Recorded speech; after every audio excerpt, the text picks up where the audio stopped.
Good evening, Facebook community. Welcome to Aztec Reaction TV. Siyempre kay Kuya Aztec. Ito po ngayon, live sa inyo. Ako po yung first time na magre-react sa video na matagal ko nang gustong gawin. First time ko ngayon. So, kung meron man ako lapses, pagpasensyahan nyo na, pagpaumanhin. Bago ang lahat, siyempre, binabati ko ang aking mga kapatid sa Triskelion, ang mga Triskelion Agila, the Fraternal Order of Eagles, Philippine Eagles, siyempre Triskelion Riders Club of the Philippines, sa Law Enforcer Riders Association of the Philippines, LERAP, Triskelion Vijeros, One Hero Eagles Club, siyempre at ang vaping community. Shoutout sa inyong lahat. Ang topic natin for today is cheater's choice. So, hindi lang siya nagwo-work sa mga ordinaryong tao. It also works, or it also happens to celebrities. So, I will be reacting. Shoutout sa inyo lahat. I'll be reacting sa isang video made by RTD. Yan, so, ayan. Medyo nangangapa tayo as of the moment kasi first time ko ang gagawin to. This is live. Tapos still, I'll show you this. This is my reaction to the video about failed relationship of couples Jason and Moira. And for all those who undergo similar events in life. Guys, umpisahan na natin to and tingnan natin kung ano mapupulot natin. Samahan niyo ako at matuto.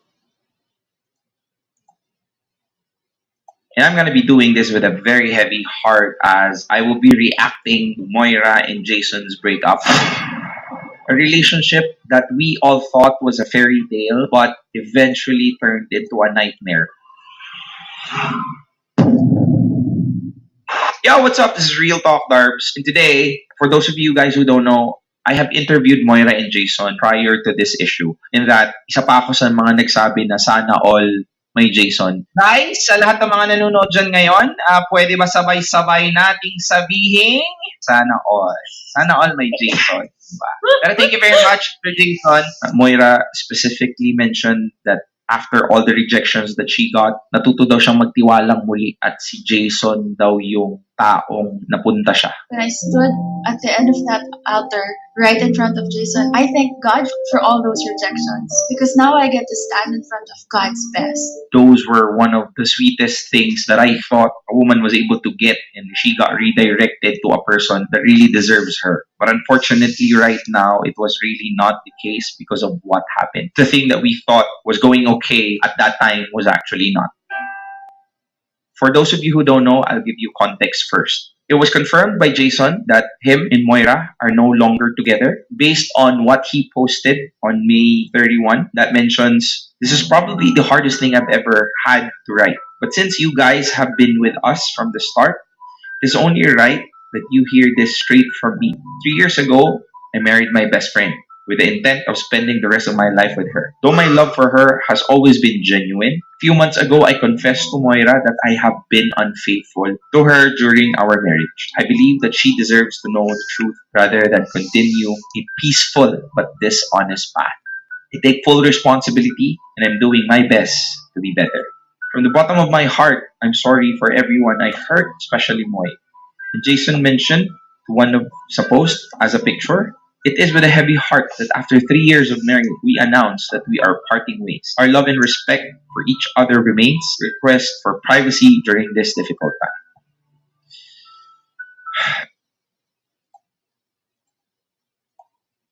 Ang sakit, di ba? Expected na niya, akala niya yun na yung sagot. Akala na ni Moira yun na yung sagot. Yun na yung future. Yun na yung magiging future niya, present and future, pero at the end of the day, still gone. Hindi rin nagtuloy, hindi rin naging successful. So guys, tuloy lang natin. It is really with a heavy heart accepting that news from the people that we look up to. But unfortunately, it is what it is, and things happen. And the only thing that we can focus on right now is, instead of blaming, is to focus on the lesson that this couple might be able to give us. And these are my love realization after finding out the Jason Moira breakup. Number one, love is a choice, and so is cheating. You cheat by choice, not by chance. I myself previously have made the same mistake as Jason made. And that cheating is a cowardly way to show someone how little they mean to you. Sabi nga nila, infidelity is a symptom of an underlying problem, either a symptom of two things. Number one, pathology, which is an unresolved trauma or a dysfunction, or emotional immaturity that pushes them to infidelity. When a cheater crossed the line of infidelity, they have already decided. Lahat ng mga nag-cheat, they know the consequences and the risk right before they do it. Cheating is not a mistake. It is a decision. It is a selfish act that derived from self-serving thoughts. Number two, people that we love the most usually has the capacity to hurt us the most. Moira mentioned that Jason was the reason why she was able to fall in love again, be able to trust again. That Jason was actually the guy who was able to make her feel safe, secured, and believed in forever, to the extent na nagpakasal silang dalawa. But unfortunately, it was really not the case, because the person that she vowed to love until the day that she died, the person that she loves the most, for sure is now the very reason why her heart is breaking, her world is turning upside down right now.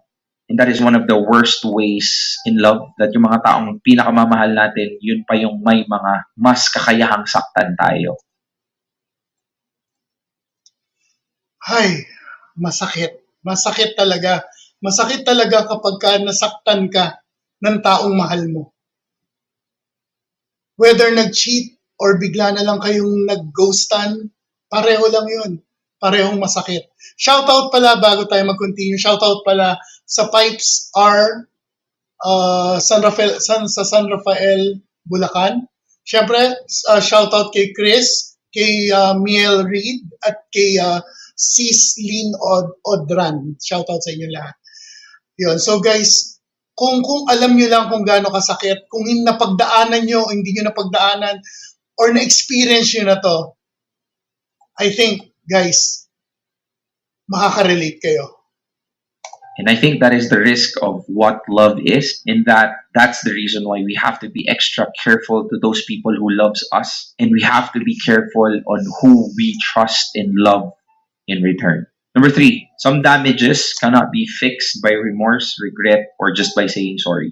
It's either you lose it or you win it back. Totally depends on the willingness of the couple to make it work. Honestly, the ball is not on the person who cheat, but it is on the person who got broken by the cheating. There are people in this situation, either you can move on easily, palitan mo yung taong nasaktan mo ng panibagong tao, or you wait for her heart to be opened up again. Number four lesson, the only reason why people break up is that when they don't choose each other in the end. That is the reason why a relationship basically is so difficult to maintain, because mahirap makatagpo ng isang taong pipiliin ka kahit anong mangyari, at pipiliin mo din siya kahit anong mangyari. Pero one thing's for sure, na lahat ng taong nasa marriage have undergone extreme difficulties. Hindi mo pwedeng sabihin na yung mga lolo't lola natin hindi tumaan sa napaka matinding pagsubok sa relasyon nila. They did. Regardless of whatever the reason is, they stay and still remain at each other's side no matter what. Why? Because pinili pa rin nila ang isa't isa. At yun ang dahilan kung bakit hanggang ngayon, sa tinagal-tagal, sila pa rin ang magkasama.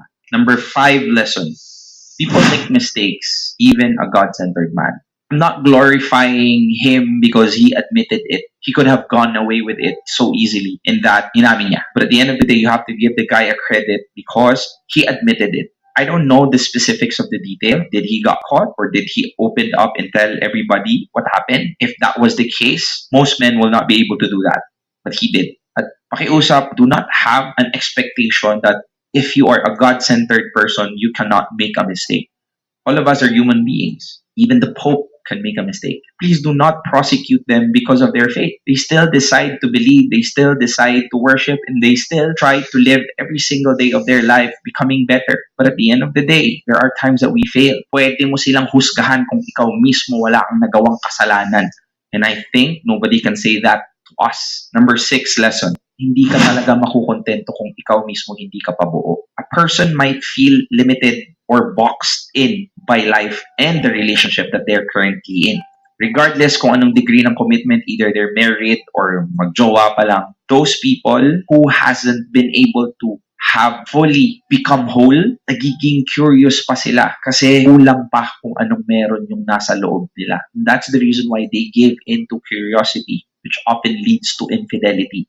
And most of the time, this curiosity, the reason is that they seek validation, a form of self-exploration where infidelity introduces the individual to the stranger within. And last, naniniwala pa rin ako sa kasal.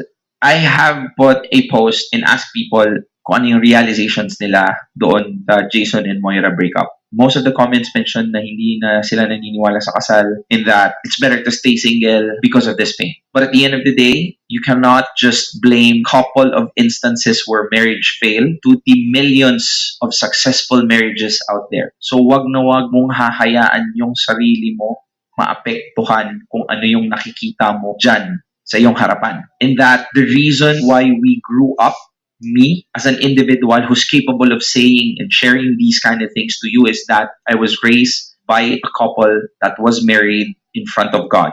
And I would love to raise a kid with a wife that is in the sanctity of marriage in front of God. And that is one of the major reasons why I still believe sa kasal. Real talk. My heart goes out to Moira and to Jason in the times that they have been in this kind of difficulty right now. And for sure, there's a lot of people who throw stones at them at this moment because everybody thought that they were living a fairy tale and that eventually it became a nightmare. I don't think Moira would have wanted to be in this kind of situation. Jason, on the other hand, might have a hand on this, but things that would blow up in his face like this is the last thing that he would have wanted to do. And if ever you're someone who's similarly in this kind of situation, gusto kong malaman at maintindihan mo that it's very kind of rare to find the love that we all deserve. And I think the reason why this is so sensationalized is because we think what we saw previously through this couple was the best. And not just to this couple. There have been so many issues about infidelity and cheating, and maraming marriages na ang nasisira. But I want you to know that you should never base your experience based on someone else's experience. In that there might be chances of failing in a relationship, but at the end of the day, it's worth the shot. And that made this allow us to be more wise and mature in choosing the people that we want to end up with. But please, never allow this also to deprive yourself of actually, truly, fully experiencing love. Kasi I would rather live a life that I have experienced happiness because of love and so much pain because of love than living a life that I was not able to experience any pain but have never experienced truly loving at all. I cannot really say anything directly to the situation about Moira because there are so many minute details that we don't know, and that the decision of both people to go on their separate ways should be respected instead of being judged. I just wish and pray and hope may this separation will take them somewhere. Either they will grow individually with the decision, or they will give themselves another chance. But who knows? Maybe the separation will take them somewhere. Either they'll grow individually and this will give them another chance to experience a new beginning alone by themselves, or maybe, just maybe, this is just a test of marriage. One thing's for sure though, there is a future that awaits for the both of them. On what kind of future, only God can tell. Maybe at some point, you'll realize that it's not enough to turn the page. You have to close the whole book.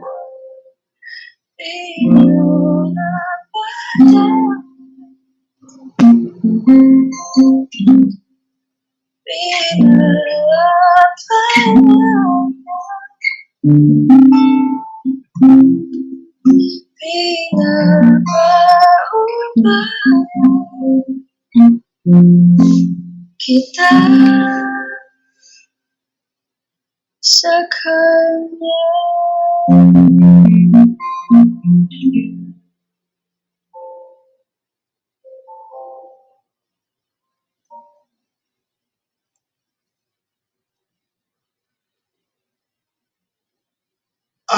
Okay.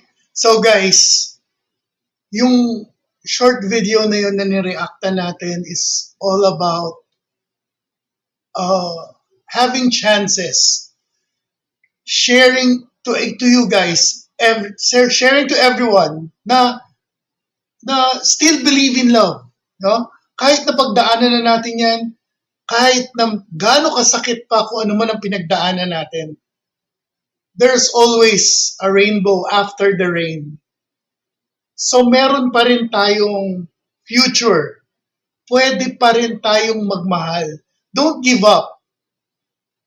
Comparing it to myself, whatever happened to me, whatever I underwent, no, I still thank God that I'm still here. I may be a bit hurt. No, I am hurt, but I will survive this. No, everyone will. Everyone can. All you have to do is just trust in Him, believe in Him, and that's all. That's all we have to do. So, guys, please like, follow, and share Kuya Aztec page, and syempre our Facebook and YouTube channel Aztec TV. Until my next video that I will react to, from this day on, I would be doing this. This is my first time, so guys, kung sa tingin nyo naging inspiration ito for you to slowly undergo the process of moving on, just tell me. Syempre, malalaman natin yan. Comment down kung sa tingin mo napagdaanan mo yan. Kung sa tingin mo meron kang maisa-suggest, pag-usapan natin. Huwag kayong mahiya. Once again, Kuya Aztec here. Maraming salamat sa lahat po na nag-drop by nanood. May you have a blessed week ahead. Thank you very much. Have a nice evening. Peace out.